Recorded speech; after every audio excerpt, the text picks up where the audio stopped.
Chris and Jenna lived together for 2 years before they decided to get married. In the preceding 2 years, Chris had ice hockey practice twice a week and he played on Saturdays. Afterwards, he would go for a couple of beers with the guys before he returned home. Jenna used to sit at home and watch television. She did not like him being away, but she endured it.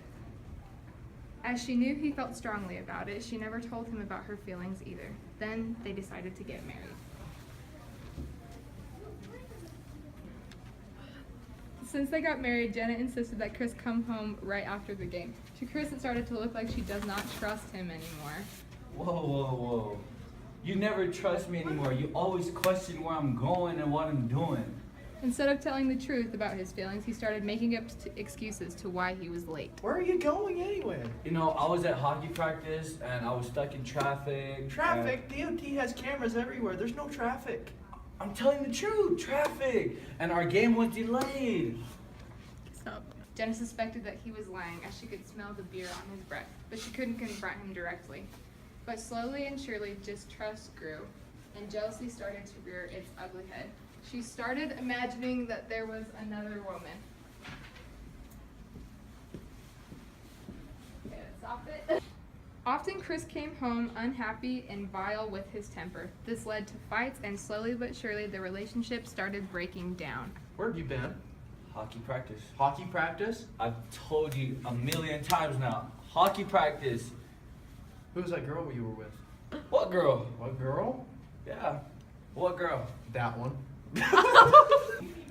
Had they only been open and honest with each other right from the start, all this unhappiness could have been avoided.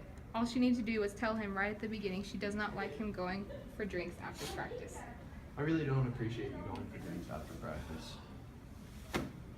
How come? I really want to spend more time with you. This has been becoming more than easy. Okay. You know what? I'm sorry. I'll work on it. They could have discussed it then, and came to a compromise. Maybe she could have accompanied him to practice and the games and joined him and his friends afterwards. Maybe I can join you for your game practice. You know what? I think that's a really good idea. And she could also take up a sport or hobby of her own and spend time with her peers. If there was genuinely honesty and integrity in the relationship, none of them would have a problem with these solutions. But Jenna chose not to tell him about her feelings, and Chris chose to lie about it. So what was originally a relatively minor matter nearly caused the relationship to end.